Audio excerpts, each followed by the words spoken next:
Senhor esteja convosco. Ele está no meio de nós. Proclamação do Santo Evangelho de nosso Senhor Jesus Cristo, segundo São Lucas. Glória a vós, Senhor.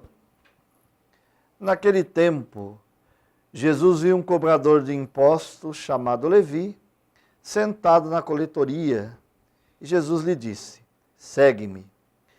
Levi deixou tudo, levantou-se e o seguiu. Depois Levi preparou em casa um grande banquete para Jesus. Estava aí grande número de cobradores de impostos e outras pessoas sentadas à mesa com eles. Os fariseus e seus mestres da lei murmuravam e diziam aos discípulos de Jesus: por que vós comeis e bebeis com os cobradores de impostos e com os pecadores? Jesus respondeu: os que são sadios não precisam de médico, mas sim os que estão doentes. Eu não vim para chamar os justos, mas sim os pecadores para a conversão. Palavra da salvação. Glória a vós, Senhor.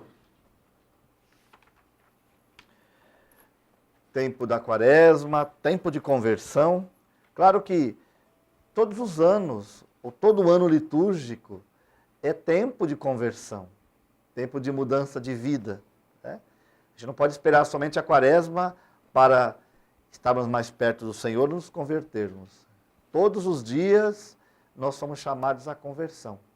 Mas o tempo da quaresma é um tempo que a gente precisa fazer uma melhor reflexão sobre a nossa caminhada, sobre a nossa vida, e que isso depois possa nos iluminar durante todo o ano. Usando esse exercício de fazer esse processo de conversão na quaresma, depois, durante o ano todo, nós nos acostumamos a fazer isso e cada vez mais vamos nos aproximando daquilo que o Senhor tem para nós. A primeira leitura do profeta Isaías fala dessa realidade, de situações que nós precisamos no dia a dia ir mudando. Principalmente na questão de o falar, né? O julgamento. Quando nós julgamos o nosso irmão, quando nós nos achamos superiores às outras pessoas, quantas vezes a gente tem essa tentação de achar que somos mais santos, somos mais importantes, ou quando temos algum cargo de maior responsabilidade dentro da sociedade, ou mesmo dentro da igreja, isso nos faz achar que somos melhores do que os outros. Somos mais importantes.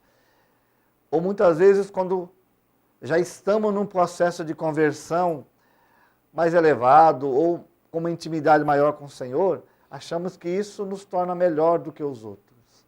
É preciso a gente também fazer um exame de consciência. Todos nós somos dependentes da misericórdia de Deus. Todos nós somos dependentes desse amor, dessa bondade de Deus.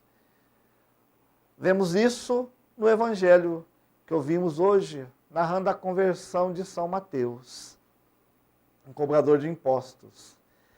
E os cobradores de impostos, eles eram bastante pessoas assim que não tinham uma vida realmente correta. Eles eram judeus que exploravam, cobrando impostos, os seus próprios irmãos de nação. Porque o Império Romano tinha uma prática muito peculiar de dominar os povos. Eles entravam com o exército, dominava uma nação e depois não ficava ali com o seu exército. Ele colocava os próprios da comunidade para cuidar. Então, os cobradores de impostos eram judeus que cobravam os impostos. E funcionava assim. Todos o ano eles tinham que pagar uma cota, um preço para o Império Romano.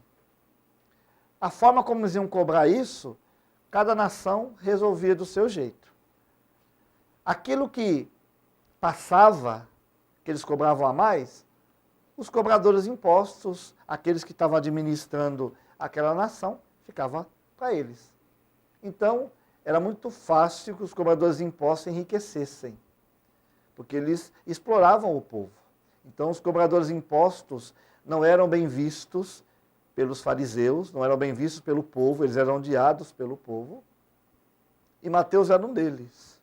Mateus, antes da conversão, não era uma pessoa que tinha boa índole.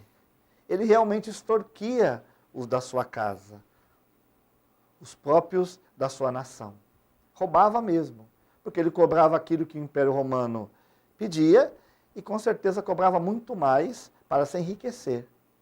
E isso trazia o ódio dos judeus. Então Jesus chama justamente um cobrador de impostos, um odiado do povo, né, para ser um dos apóstolos, para falar da realidade da conversão.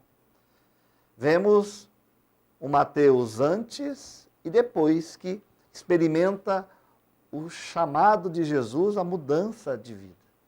Porque São Mateus, se ele já fosse um convertido, alguém que vivesse junto com Jesus, ele não precisava, como Jesus, de médico. Mas ele era um doente, um que precisava da conversão. Precisava experimentar a graça de Deus. E foi isso que aconteceu com ele. Os fariseus já se consideravam santos, perfeitos. Não precisava de conversão. Não precisava do médico que é Jesus. Esse era o grande problema com os fariseus. Eles se achavam prontos para a vida eterna. Eles se achavam prontos para o reino de Deus. Então Jesus não tinha mais nada para ensinar para eles. Jesus não tinha mais nada de novo para acrescentar. Eles já tinham tudo. Eles mesmos se consideravam perfeitos. A gente vê algumas passagens onde os fariseus se consideravam assim. Jejuavam de forma extrema. Davam o dízimo de tudo.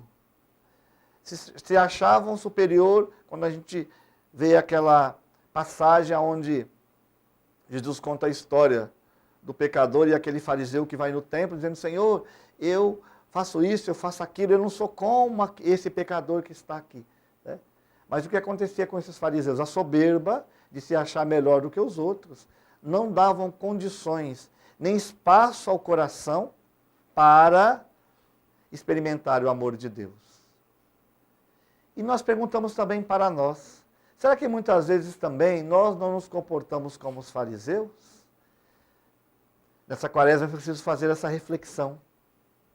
E deixar que o Senhor também vá na nossa casa como foi na casa de Mateus. Vá na nossa casa interior, a casa do nosso coração, e possa levar essa conversão, essa mudança de vida. Porque de uma forma ou de outra nós também somos esses doentes que o Senhor está procurando. Que precisa experimentar a graça de Deus, experimentar o amor de Deus, experimentar a bondade de Deus. Mateus deu essa oportunidade. E não foi sozinho. Além dele, ele chamou outros. Nós também somos chamados, através da nossa conversão, da nossa mudança de vida, convidar outros também para experimentar esta graça de Deus. Quaresma é isso. Essa reflexão para essa mudança de conversão, essa mudança de vida. Esse tempo de realmente perceber, Deus me chama e eu quero segui-lo. E o que falta ainda para que eu me prepare para segui-lo? Essa graça é para todos, porque todos os dias o Senhor vem nos chamando.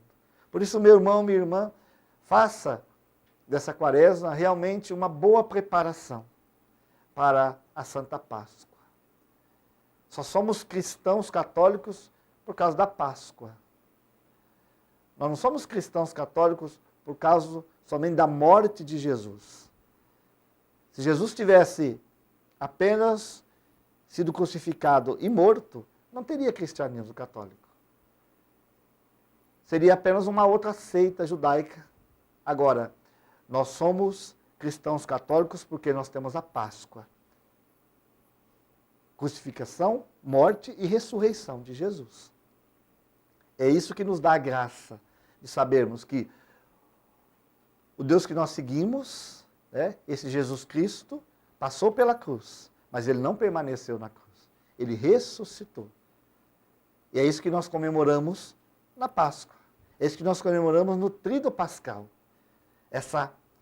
Esse poder, esse Deus que vence a morte. Então, Páscoa é isso. E a quaresma é essa preparação para essa Páscoa. Para fazermos com que a gente mate em nós aquilo que ainda não nos deixa viver essa Páscoa, essa ressurreição do Senhor. Que o Senhor possa nos ajudar nessa Santa Missa, aí nos refletirmos ainda mais esta grande graça que o Senhor tem para nós. Louvado seja nosso Senhor Jesus Cristo. Para sempre seja louvado. Preparemo-nos para apresentar ao Senhor as nossas preces.